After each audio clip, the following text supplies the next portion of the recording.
Assalamualaikum warahmatullahi wabarakatuh. Ketika saya masuk Islam, memeluk agama yang baru, saya punya banyak sekali kesulitan untuk memahami Islam.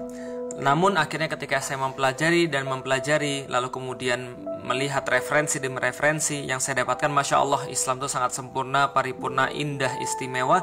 Dan saya mencoba untuk menyederhanakannya bagi orang-orang awam yang baru mau belajar tentang Islam, orang-orang yang baru mau tahu tentang Islam, yang mereka yang berhijrah dan mau mempelajari agamanya. Saya coba sederhanakan, dan akhirnya itulah yang kemudian menjadikan buku Beyond the Inspiration. Saya buat dari hal yang sangat sederhana untuk menjelaskan kenapa, why, pertanyaan awal tadi, kenapa sih Islam bisa jaya di masa yang lalu dan sekarang Islam itu terpuruk, dan apa solusinya dan apa yang harus kita lakukan agar Islam kembali lagi berjaya. Dengan singkatnya, Islam akan berjaya bila pemikiran Islam sudah berada pada kaum muslimin. Itulah yang saya tulis dalam buku saya, Beyond the Inspiration. Bismillahirrahmanirrahim. Assalamualaikum warahmatullahi wabarakatuh. Alhamdulillah, puja dan syukur senantiasa kita panjatkan kepada Allah Subhanahu wa Ta'ala yang masih mengizinkan kita pada hari untuk melaksanakan ibadah puasa Ramadan. Dan alhamdulillah Allah menyampaikan kita pada tiap-tiap kesempatan ini dan mempersilahkan kita untuk berbuat semaksimal mungkin. Dan kalaupun andai ada sesuatu dalam ibadah-ibadah kita yang tidak maksimal, maka kita memohon kepada Allah, Allah menutupinya karena kita berhusnuzon kepada Allah bahwasanya kita akan mendapatkan balasan-balasan terbaik daripada apapun amal-amal soleh yang kita lakukan dan kita niatkan untuk beribadah kepada Allah Subhanahu wa Ta'ala. Salat dan salam semoga tercurah dan terlimpahkan kepada baginda Nabi besar Muhammad sallallahu alaihi wasallam. Sungguh kita berusaha untuk senantiasa mencintai beliau, merindukan beliau sampai dengan waktu perjumpaan kita dengan beliau sallallahu alaihi wasallam. Mudah-mudahan kita termasuk umatnya yang senantiasa mengikuti setiap perkataan dan perbuatan beliau sehingga kita layak digolongkan menjadi orang-orang yang mendapatkan syafaat nanti di yaumil qiyamah. Dan saya senantiasa berdoa mudah-mudahan kita semuanya yang ada di Indonesia, yang ada di luar Indonesia, semua negeri-negeri muslim di mana kaum muslimin berada dapat membersamai Rasulullah Sallallahu Alaihi Wasallam untuk dituntun kepada surganya. Teman-teman sekalian, masih dalam pembahasan Beyond the Inspiration. Ini adalah buku yang kayaknya ini adalah bedah buku yang terakhir, perjumpaan ke-45 di bab yang terakhir, yaitu adalah Living the Afterlife. Dan kita sudah bahas teman-teman sekalian banyak sekali tentang living the afterlife. Kita mulai membahasnya dengan pandangan bahwa seperti apa sih hidup manusia itu di dunia. Bahwasanya manusia itu seperti safar, manusia itu seperti berjalan ketika di dunia ini. Dan di dunia ini bukanlah akhir daripada perjalanan, tapi cuma sekedar mampir saja. Jadi cuma sekedar mampir, lalu kemudian berada di bawah pohon, lalu kemudian untuk melanjutkan perjalanannya kembali. Sebegitu nasihat Rasulullah Shallallahu Alaihi Wasallam kepada kita dalam menjalani kehidupan dunia. Sehingga ketika kita menjadi seorang muslim yang memahami bahwa dunia ini hanyalah sementara, kita menjadi tahu bahwa kita punya tujuan yang lebih hakiki. Kita punya tujuan yang lebih panjang, yaitu adalah kehidupan setelah mati. Karena itulah judulnya Living the Afterlife, menghidupi kehidupan setelah mati, karena ini bukanlah kehidupan yang terakhir. Kita sudah bahas bahwa manusia itu seperti safar. Kita sudah bahas berapa lama manusia itu safar dalam bahasan 2 menit 1 detik. Dan kita sudah bahas bagaimana cara kaum muslimin itu diajarkan oleh Rasulullah memandang bahwa dunia itu tidak lebih daripada sekedar beberapa tetes air di antara seluruh samudra luas yang memang Allah tahan kenikmatannya di surga. Dan yang kemarin kita sudah bahas tentang racun panjang angan-angan yang punya 2 bagian. Yang pertama adalah kebodohan seorang hamba, yang kedua adalah hubud dunia. Jadi dia terlalu mencintai dunia. Jadi ketika kebodohan seorang hamba ini bersatu dengan cinta dunia, maka dia menjadi panjang angan-angan. Dia merasa dia akan hidup selama-lamanya. Dia berusaha menafikan tentang kematian. Dia berusaha berpikir bahwa kematian itu masih jauh. Dia ditipu bahwa kematian itu ada hubungannya dengan sakit. Bahwa kematian itu ada hubungannya dengan umur, dengan ketuaan. Padahal tidak sama sekali. Karena itulah ketika kita mengetahui bahwa kita akan mati kapan saja, maka kita bisa untuk melakukan amal-amal yang terbaik ketika kita mengetahui bahwa kita itu pasti akan mati. Karena tidak ada satupun kepastian di dunia ini kecuali bahwasanya manusia pasti akan mengalami yang namanya mati. Karena itulah teman-teman sekalian, para sahabat itu senantiasa melihat akhirat itu sebagai sesuatu yang paling utama. Sebagaimana yang Allah sampaikan, wabtaghi fima ataqallahu darul akhirah wala tangsa nasibaka minat dunya. Jadi carilah sebanyak-banyaknya, carilah sebaik-baiknya, carilah sebagus-bagusnya daripada apa yang Allah sediakan bagimu di dalam darul akhirah, di dalam dunia akhirat nanti. Tapi jangan lupa, engkau itu masih hidup di dunia. Jadi di dunia dia memang masih hidup, dipertimbangkan, tapi dunia ini dia manfaatkan untuk mencapai akhiratnya Allah. Dan ini akan memberikan sebuah efek yang sangat berbeda dengan orang-orang yang hanya mikirin dunia aja. Harusnya seorang muslim dia etos kerjanya lebih bagus, harusnya seorang muslim dia semangatnya lebih luar biasa, harusnya seorang muslim dia akan lebih perform di dunia ini karena dia mengetahui bahwa akhirat dia itu ditentukan bagaimana cara kehidupan dia di dunia ini. Nah, itu yang kita bahas dalam buku Beyond the Inspiration dari bab 7 yang paling awal sampai dengan bab yang akhir yang sekarang dari Living the Afterlife, dari pembahasan yang paling awal sampai dengan pembahasan yang paling akhir. Dan kita berusaha untuk berlindung pada Allah. Bahwasanya kita tuh kayak terjangkit penyakit bodoh tadi. Walaupun ulama-ulama tuh yang mengatakan salah satu kenikmatan dunia itu adalah bodohnya seorang hamba, bodohnya seorang manusia. Kenapa? Karena kalau manusia itu pintar, menurut para ulama, Imam Ghazali itu mengatakan kalau manusia itu pintar, dia tidak akan pernah bisa ketawa dalam hidupnya. Dia tidak akan pernah bisa menikmati kehidupan ini. Kenapa? Karena dia akan senantiasa dihantui oleh yang namanya mati. Saya secara pribadi, saya sedikit sharing teman-teman sekalian. Teman-teman udah tahu mungkin ya, saya punya kakak namanya Freddy. Dan dulu itu adalah manusia yang paling saya benci. Jadi orang yang paling saya benci itu kakak saya. Dan saya tuh nggak pernah mau untuk memaafkan dia. Sampai pada satu titik ketika saya tuh mimpi. Jadi saya tuh cuma bisa maafin dia tuh di dalam mimpi. Jadi ketika saya mimpi, saya tuh udah mau mati. Dan ketika mau mati itu saya kayak dikasih waktu. Ini ada waktu selama beberapa saat. Supaya bagi kamu untuk bisa nyelesain kehidupan kamu di dunia. Di mimpi itu, saya nelpon kakak saya. Dan saya bilang sama dia, saya minta maaf karena saya sudah selama ini tidak bisa memaafkan kamu. Itu di mimpi tuh saya minta maaf sampai nangis. Pas bangun itu masih ada air mata gitu kan ya. Jadi nangis beneran pas bangun. Masya Allah, Allah berkehendak lain 2019 kakak saya masuk Islam. Seperti yang teman-teman sudah tahu. Jadi saya nggak perlu melakukan itu di kehidupan nyata. Tapi di kehidupan nyata saya nggak pernah untuk bisa memaafkan dia sebelum dia masuk Islam. Kecuali setelah saya mimpi bahwa saya tuh pasti akan mati. Dan saya dikasih waktu beberapa saat untuk bisa menyelesaikan apa yang belum selesai di dunia. Dan saya membayangkan, saya pikir setiap manusia akan sama. Ketika dia tahu dia akan mati, dia pasti melakukan amal yang terbaik di dalam hidup dia. Tapi yang akan membuat dia tidak maksimal dalam beramal soleh adalah ketika dia merasa hidup masih lama. Kan gitu kan ya? Contoh misalnya, kita bermaksiat. Itu kan mostly karena kita merasa hidup kita masih lama. Coba kalau kita merasa bahwa ini adalah amal yang terakhir. Tentu kita akan mikir beribu-ribu kali sebelum melakukan satu maksiat. Misal saya sering bilang, kalau kita laki-laki ya, tergoda untuk nonton film porno misalnya. Ya coba pikir aja, kalau seandainya itu adalah aktivitas yang terakhir kayak apa? Anak kita ngelihat kita meninggal dalam keadaan nonton film porno. Kira-kira apa yang menjadi ingatan dia tentang bapaknya? Kira-kira apa yang menjadi pikiran dia tentang bapaknya? Atau misalnya contoh, kita mau berzina misalnya. Mikir berkali-kali, gimana kalau ini adalah aktivitas yang terakhir? Headline, Felix Yao mati di atas pelacur. Itu rasanya kayak apa? Kalau kita meyakini bahwa ini bisa jadi aktivitas kita yang terakhir, maka kita pasti akan mikir beribu-ribu kali sebelum kita melakukan maksiat.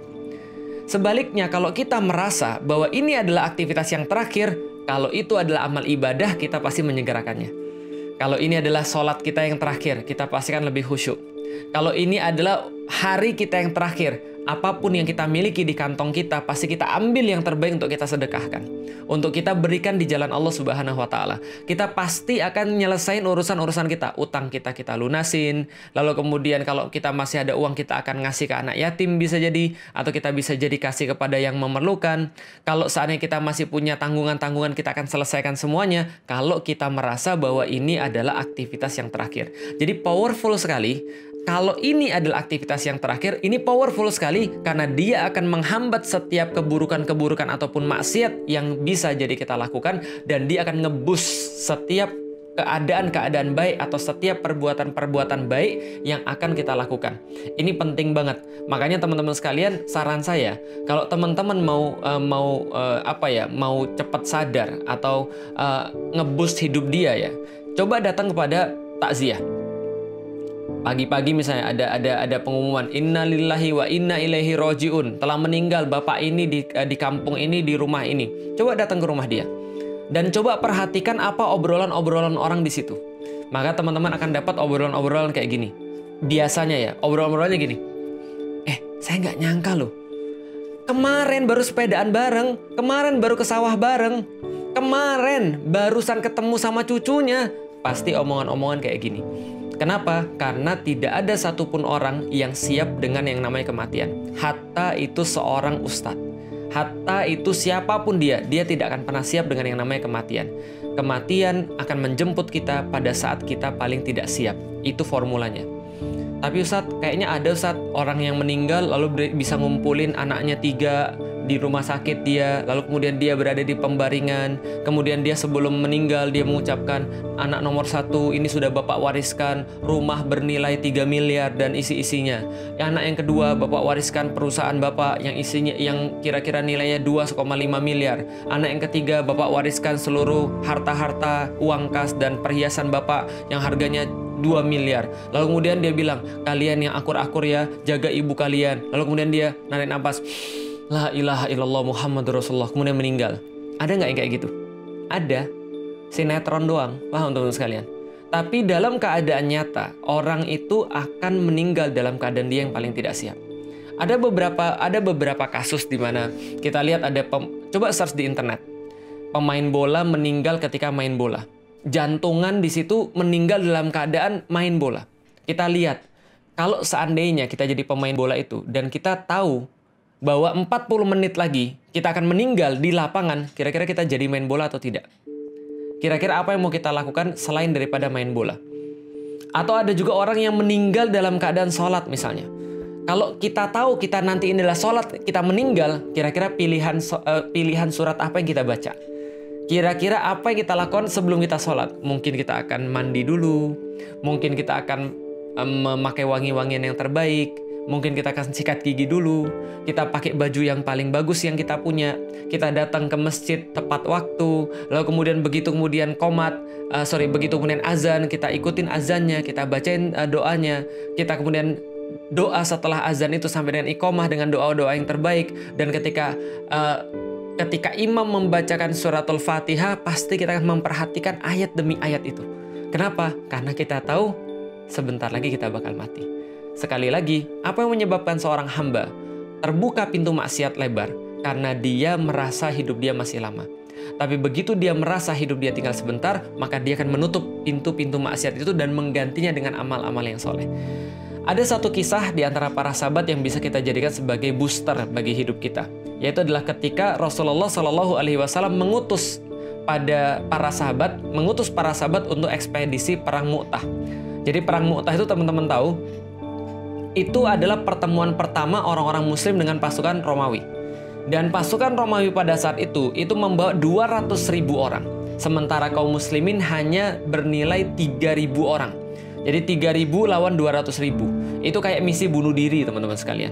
Tapi para sahabat tidak memahami begitu. Para sahabat memahami kalau ini sudah perintah Rasulullah Sallallahu Alaihi Wasallam, maka ini adalah kebaikan besar yang mereka bisa ambil daripada perintah Rasulullah. Maka berangkatlah mereka. Sebelum berangkat, Rasulullah berpesan pada mereka, pasukan ini akan dipimpin oleh Zaid bin Harithah. Kalau Zaid wafat, maka gantikan dengan Ja'far bin Abu Thalib. Kalau Ja'far bin Abu Thalib wafat, maka gantikan dengan Abdullah bin Rawahah. Lalu Rasul diam dan berkata, kalau Abdullah bin Rawahah wafat, maka gantikanlah sesuai dengan pilihan kalian. Itu kaum muslimin langsung ngerti. Apa yang dingertiin oleh kaum muslimin? Bahwasanya besok ketika perang Mu'tah, pasti Zaid bin Harithah gugur, lalu Ja'far bin Abu Thalib gugur, lalu Abdullah bin Rawahah gugur. Mereka tahu, dan apa yang mereka lakukan? Itu kaum muslimin berebutan masuk dalam pasukannya Zaid bin Harithah yang akan gugur pertama kali. Setelah pasukan itu penuh, mereka berebut pada pasukannya Ja'far bin Abu Thalib. Setelah itu mereka berebutan pada pasukannya Abdullah bin Rawahah. Dan bayangkan bagaimana 3 orang ini menjalani hari demi hari mereka ataupun malam demi malam mereka ketika Rasulullah Shallallahu Alaihi Wasallam sudah berkata lewat lisan beliau, dan apapun yang beliau katakan itu pasti betul. Besok nanti Zaid bin Harithah yang jadi pemimpin, kalau gugur digantikan oleh Ja'far, kalau Ja'far gugur diganti oleh Abdullah bin Rawahah. Dan ternyata ketika hari H itu benar terjadi. Zaid bin Harithah maju dengan gagah berani menerobos pasukan musuh sampai kemudian beliau itu syahid di jalan Allah.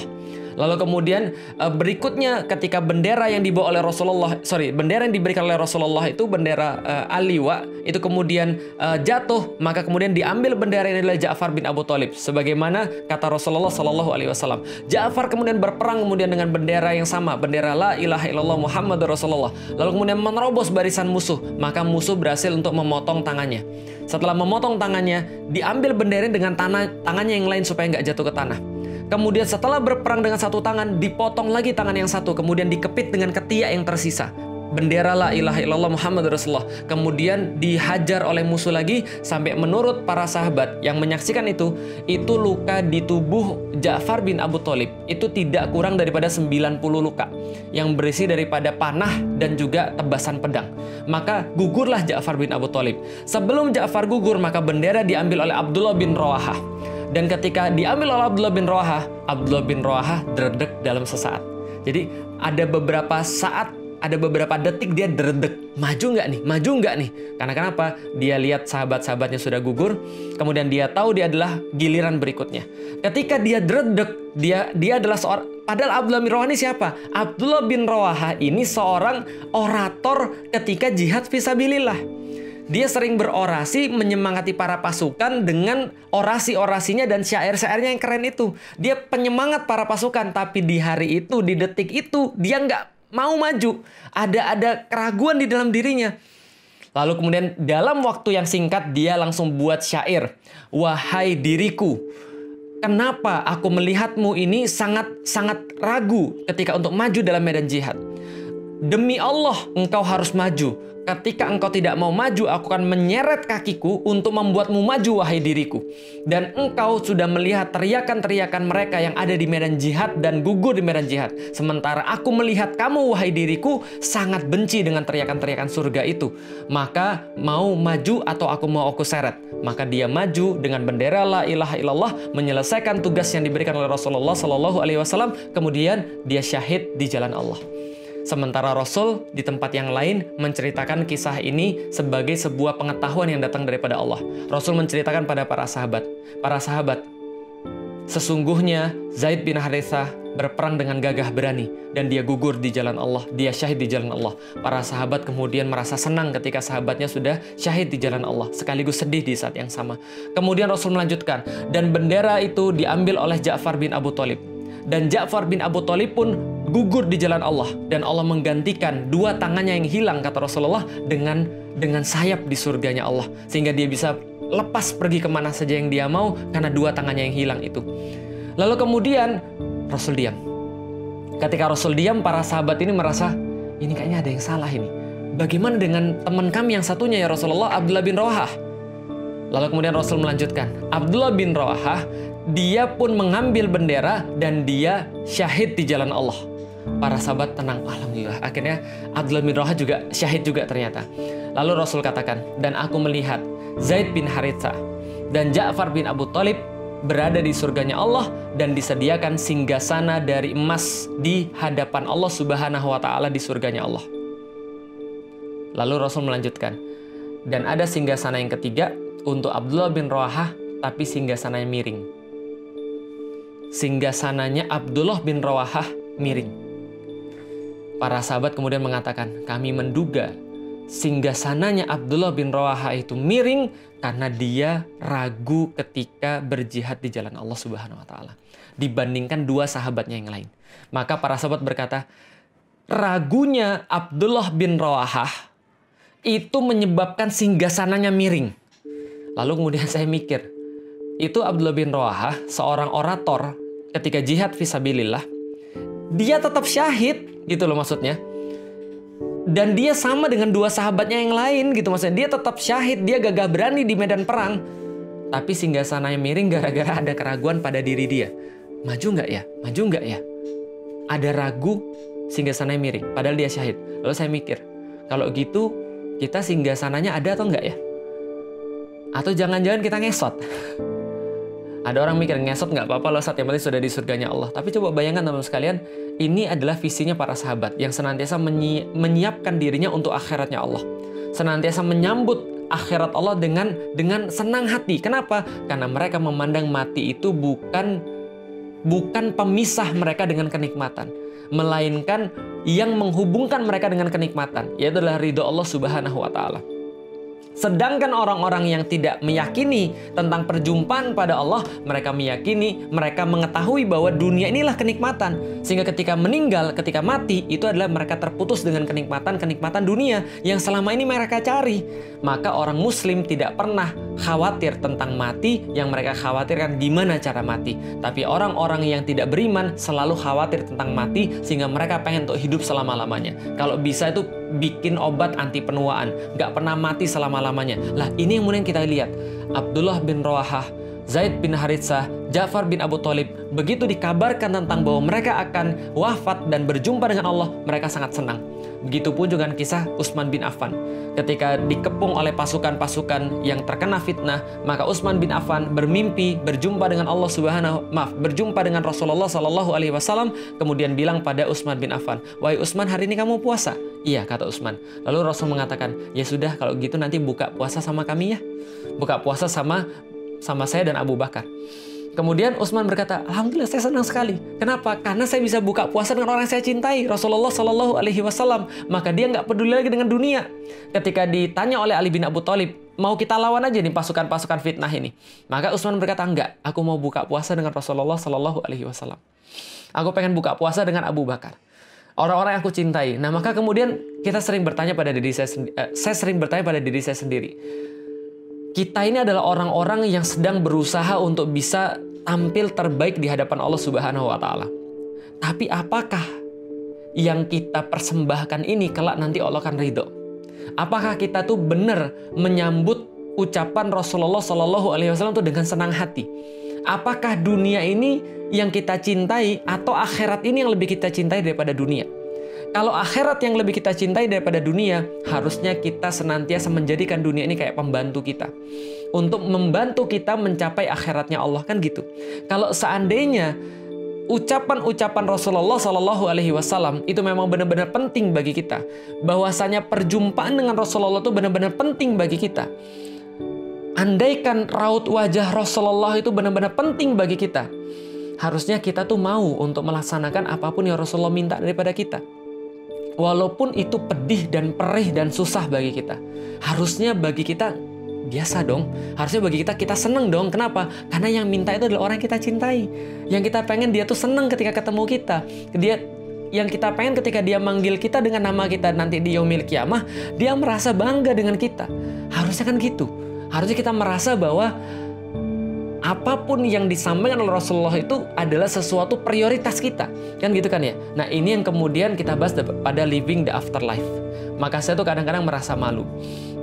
Berbicara tentang bagaimana kondisi kita di hadapan Allah Subhanahu wa taala, kadang-kadang saya malu. Kenapa saya malu? Saya mikir satu saat nanti ketika saya sudah mati, lalu saya dihadapkan pada hari pengadilannya Allah, kemudian di situ ada orang-orang, misalnya orang-orang Gaza, orang-orang Suriah, yang mereka juga berdiri di hadapan Allah. Kemudian Allah tanya sama mereka, wahai hambaku dari Gaza, dari Suriah, dari negeri-negeri yang mereka dizolimi, dari negeri-negeri yang mereka harus mempertahankan kehormatan agama mereka dengan darah-darah dan daging mereka. Apa yang sudah Anda lakukan? Kami berbuat ini, kami berbuat ini, kami berbuat ini, kami berbuat ini. Itu jawab mereka. Lalu Allah tanya, kamu pengen surga? Kami pengen, kata mereka. Lalu kemudian Allah kayak nanya, misalnya Allah tanya pada mereka, kalau gitu apa yang sudah kamu lakukan di dalam dunia ini agar surgaku ini layak bagi kamu, bisa kamu tebus? Mereka bicara sama Allah. Ini dialog imajiner ya. Ini nggak tahu kejadian kayak apa, tapi saya mikirin kayak gini. Mereka jawab sama Allah, ya Allah, darah-darah kami yang tercecer di bumi Baitul Maqdis dan daging-daging kami yang buyar di situ. Kami dizolimi, kami tetap membela agama kami, tidak sejengkal pun kami meninggalkan tanah yang Engkau muliakan ini, ya Allah. Membela kehormatan agama kami dan membela kehormatan kami. Kira-kira kalau kayak gitu, ya Allah, pantas nggak kami dapat surgamu, ya Allah? Allah bilang, masuk dalam surganya. Masuk dalam surga saya, bahagia di situ. Kemudian giliran saya, lalu ditanya sama Allah Subhanahu wa Ta'ala, Felix, kamu mau apa, Felix? Saya jawab, pasti ya surga, ya Allah. Saya pengen surga dan kenikmatannya, ya Allah. Lalu kemudian Allah nanya sama saya lagi kira-kira, lalu Lik, kira-kira apa yang sudah kamu lakukan di dunia sehingga surga saya ini layak untuk kamu?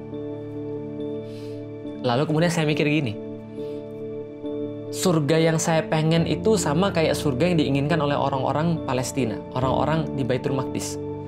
Sama seperti yang diinginkan oleh Imam Syafi'i. Sama seperti yang diinginkan oleh Imam Ahmad bin Hambal. Sama seperti yang diinginkan oleh Imam Hanafi. Sama seperti yang Abu Hanifah maksudnya. Sama seperti yang diinginkan oleh Imam Maliki. Sama yang diinginkan seperti orang-orang yang hebat yang sudah berlalu sebelum saya. Para pejuang-pejuang sebelum saya. Orang-orang yang keren semua sebelum saya, mengorbankan hampir segala-galanya. Surga yang sama diinginkan oleh Salahuddin Al-Ayyubi, yang diminta oleh Nuruddin Zangki, yang diminta oleh semua orang-orang hebat. Para sahabat juga minta surga yang sama. Tapi mereka mengorbankan darah mereka, mereka mengorbankan daging mereka mengorbankan waktu mereka mengorbankan seluruh energi mereka untuk mencapai surga yang sama-sama saya inginkan. Lalu kemudian seolah-olah saya mikir, kalau mereka dapat surga yang saya inginkan itu dengan semua pengorbanan yang begitu besar, lalu apa yang sudah saya korbankan untuk mendapatkan surga yang sama kayak mereka? Di situ saya merasa malu di hadapan Allah Subhanahu wa Ta'ala ketika mereka menebus itu semua dengan pengorbanan yang begitu besar, sementara dengan keinginan yang sama saya tidak mengorbankan apapun di jalan Allah Subhanahu wa Ta'ala. Bahkan sekedar mengorbankan hawa nafsu saya. Di situ kemudian saya berpikir, saya harus buat planning supaya saya bisa untuk ngomong di hadapan Allah Subhanahu wa Ta'ala. Kalau Allah tanya pada saya, surga saya ini mau kamu tebus dengan apa? Mau kamu beli dengan apa? Mau kamu tukar dengan apa? Disitulah saya nulis pada tahun 2008, saya nulis, Bismillah, saya mau meratakan Jakarta dengan dakwah Islam. Itu yang saya tulis pada 2008. Pindah saya 2007 ke Jakarta, 2008 saya berazam saya mau meratakan Jakarta dengan dakwah Islam. Dan saya nggak tahu sampai 2021 saya ternyata melakukan hal yang sangat sedikit sekali dibandingkan dengan apa yang saya minta kepada Allah Subhanahu wa Ta'ala. Tapi mudah-mudahan Allah memandang kita dengan pandangan rahmahnya, memandang kita dengan pandangan kasihnya, sehingga ketika kita berhadapan dengan Allah Subhanahu wa Ta'ala, walaupun kita mungkin tidak seperti saudara-saudara kita yang ada di Gaza, tidak seperti saudara-saudara kita yang ada di Suriah, cobaan-cobaan kita, tidak sesusah dengan saudara-saudara kita yang ada di Myanmar, tidak sehebat dengan ulama-ulama pada zaman dulu, tidak sekeren dengan para sahabat, namun mudah-mudahan Allah mengampuni kesemuanya dan memasukkan kita ke dalam surganya, dan memasukkan kita kita ke dalam orang-orang yang mendapatkan ridho Allah Subhanahu wa Ta'ala. Wallahu a'lam bishawab, teman-teman sekalian. Mudah-mudahan bahasan-bahasan yang sudah kita lakukan selama 45 episode ini membantu teman-teman sekalian. Saya sangat senang sekali ketika ada feedback daripada teman-teman sekalian menyampaikan bagaimana kajian-kajian ataupun sharing-sharing yang saya lakukan ini bisa membantu teman-teman sekalian, bisa memberikan kecenderungan pada teman-teman sekalian, ataupun sekedar membuat teman-teman lebih bangga dengan Islam. Tapi teman-teman sekalian, kita semua adalah manusia yang pasti akan mati. Dan kita semua pasti akan berhadapan dengan Allah dengan amal-amal yang kita punya sendiri. Karena itulah saya tidak bisa untuk mengharap lebih kecuali kalau seandainya kita tidak bisa masuk surga dengan amal-amal kita sendiri, mudah-mudahan kita bisa masuk surga dengan amalan-amalan orang lain. Mudah-mudahan kita bisa masuk surga dengan kecintaan orang lain terhadap kita dan kecintaan kita terhadap orang lain. Karena Rasulullah Shallallahu Alaihi Wasallam menyampaikan, sesungguhnya tiap orang itu berada bersama dengan orang-orang yang dicintainya. Maka teman-teman yang jadi saksi bahwa saya mencintai setiap orang-orang Muslim yang mencintai Rasulullah Shallallahu Alaihi Wasallam. Saya mencintai setiap orang yang mencintai agama Allah. Dan saya mencintai setiap orang yang berusaha dengan lisan yang terbaik, dengan amal yang terbaik untuk bisa mendakwahkan agama Allah yang sempurna ini. Saya mencintai setiap orang-orang yang mencintai Allah Subhanahu wa taala walaupun mungkin cinta mereka tidak sempurna seperti cinta saya yang tidak sempurna kepada Allah Subhanahu wa taala dan kepada Rasulullah sallallahu alaihi wasallam. Mudah-mudahan kita semua termasuk orang-orang yang saling mengingatkan ketika kita berjumpa dengan Allah Subhanahu wa taala bahwasanya ada hamba-hamba Allah yang mencintai Allah dan Rasulnya sebisa mungkin mencintai Allah dan Rasulnya di dunia dan mau untuk bersama-sama mereka di surganya Allah Subhanahu wa taala. Insya Allah kita akan lanjut dengan sharing-sharing yang lain dan buku-buku yang lain. Sekali lagi saya mohon maaf kalau ada kesalahan, kalau ada yang baik hanya berasal daripada Allah Subhanahu wa taala.